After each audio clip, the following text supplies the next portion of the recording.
Silver मार्केटमध्ये आता एक मोठा धमाका होऊ शकतो. होय, तुम्ही अगदी बरोबर ऐकलत. भारत सरकारने सिल्वर इम्पोर्ट्सवर म्हणजे चांदीच्या आयातीवर एकदम अचानक आणि मोठे निर्बंध लादले आहेत. हे रेस्ट्रिक्शन्स नक्की किती कडक आहेत आणि याचा इन्व्हेस्टर्सवर काय परिणाम होईल हे आजच्या या विश्लेषणात आपण अगदी सोप्या भाषेत समजून घेणार आहोत. आधी कसं होतं, चांदी इम्पोर्ट करणं खूप सोपं होतं, पण आता तसं अजिबात राहिलं नाहीये. सरकारने सिल्वरला आता थेट रिस्ट्रिक्टेड कॅटेगरीमध्ये टाकलं आहे. म्हणजे आता जर कोणाला सिल्वर इम्पोर्ट करायचं असेल तर गव्हर्नमेंटचं स्पेशल अप्रुव्हल किंवा लायसन्स लागणारच आहे. हे आता सक्तीचं झालंय. या एका धडक निर्णयामुळे पूर्ण सराफा बाजारात एकच खळबळ उडाली आहे. पण आता साहजिकच एक प्रश्न पडतो, बरोबर? सरकारने अचानक असा एवढा मोठा डिसिजन का बरं घेतला असेल? अशी काय वेळ आली की चांदीच्या आयातीवर एवढं कडक निर्बंध आणावे लागले? यामागे खूप मोठे इकॉनॉमिक लॉजिक आहे, जे आपण सर्वांनी समजून घेणं खूप गरजेचं आहे. तर होतंय काय की इंडियामध्ये मोठ्या प्रमाणावर गोल्ड आणि सिल्वर इम्पोर्ट केलं जातं. आता एवढं सगळं आपण बाहेरून मागवणार तर त्याचं पेमेंट कशात करावं लागतं? अर्थातच इंटरनॅशनल करन्सीमध्ये, म्हणजेच डॉलर्समध्ये. आणि यामुळेच आपल्या देशातून डॉलरचा आउटफ्लो प्रचंड वेगाने बाहेर जातोय. याचा रिझल्ट असा होतोय की देशाचा ट्रेड डेफिसिट म्हणजेच व्यापार तूट सतत वाढतीये. हेच ते मुख्य अर्थशास्त्रीय कारण आहे.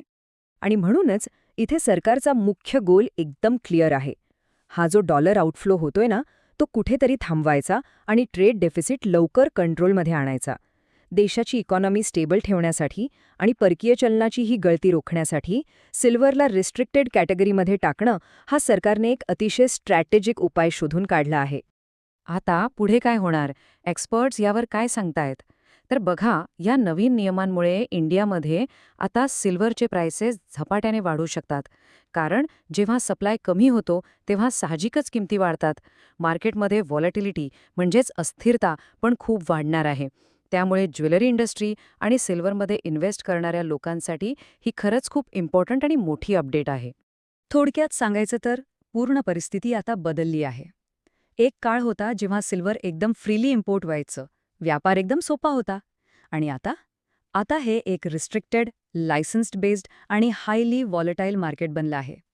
हा मोठा डिफरन्स समजून घेणं ज्वेलर्स आणि आपल्यासारख्या इन्व्हेस्टर्ससाठी मस्ट आहे. आता मला तुम्हाला एक महत्त्वाचा प्रश्न विचारायचा आहे. ह्या सगळ्या घडामोडींनंतर तुमच्या मते सिल्वर आता कितीवर जाईल? चांदीचे भाव आता कोणता नवा रेकॉर्ड बनवतील? तुमचे काय अंदाज आहेत ते खाली कॉमेंट करून नक्की सांगा. बघूया कोणाचं प्रिडिक्शन बरोबर येतंय. मार्केटमध्ये अशा बातम्या कधी येतील आणि त्याचे काय इम्पॅक्ट्स होतील हे आधीच समजून घेणं नेहमी फायद्याचं ठरतं. म्हणूनच अशाच स्टॉक मार्केट आणि म्युच्युअल फंडच्या एकदम अचूक अपडेट्ससाठी म्युच्युअल फंड विथ अमितला लगेच सबस्क्राईब करा.